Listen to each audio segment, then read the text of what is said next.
Assalomu alaykum qadrli obunachilar va nihoyat mana Farg'ona viloyati Toshloq tumanida ishlarimiz yakuniga yetdi. Xudo xolasa bu yerda ham mana ayvonga xullas natijali patologiya qilyapmiz.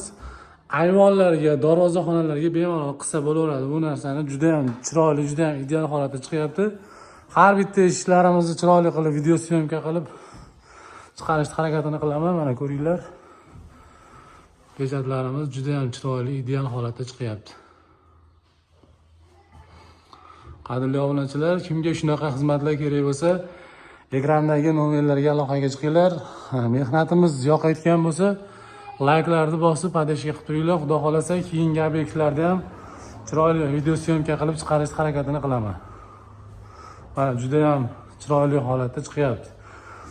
Keyingi obyektlarimizda xullas duvorlaring xullas misol tekis bo'lsa, bu qirg'oqlariga o'sha stenovoy variantlarda ham qilamiz. Stenovoy variantlar ham juda ham ideal holatda chiqadi.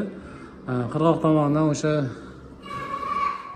ma'lum miqdorda qochib turadi, zanzor bo'ladi. Unga ham o'sha diodli variant qilib qilamiz. Juda ham chiroyli holatda chiqadi. Mana ko'ringlar. Hozir bu yerda xullas ayvonga mana bitkazib berdik. Tak bu xona ham bo'lyapti hozir. Bunisi ham bo'lyapti. Ikki xona ham natijali patolog bo'lyapti. Splashnoy. Eski patologlar bo'lsa, eski xullas o'sha DVP plastiklar, misol dekor plastlar bo'lsa, o'sha svetlarni o'zi yoqtirmay, ko'ngillarga tegayotgan bo'lsa, xullas uni olib tashlab yo buzmasdan turib, xullas taydan splashnoy holatda tortsa bo'laveradi. Juda ham mana chiroyli holatda chiqadi.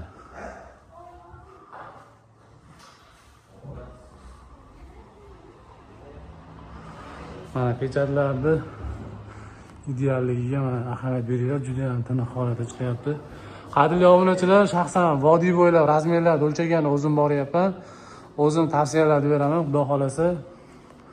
Juda ham chiroyli holatda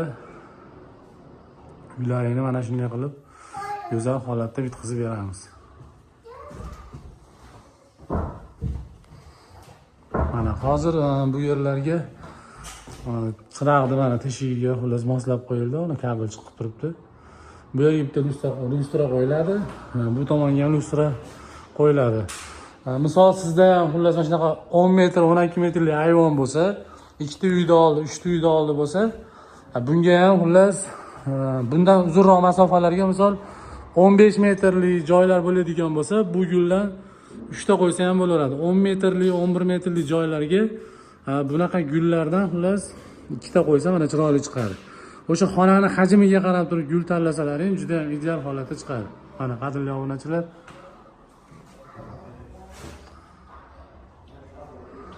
mehnatimizni qo'llab-quvvatlab, layklarni bosib turinglar. Xudo xolasa yana yangi videolarni qilib chiqaraman. Xudo xolasa juda ham chiroyli holatda bo'ladi ishlarimiz. Sog' bo'linglar, salomat bo'linglar. Keyingi videolarimizda ko'rishguncha omon bo'linglar.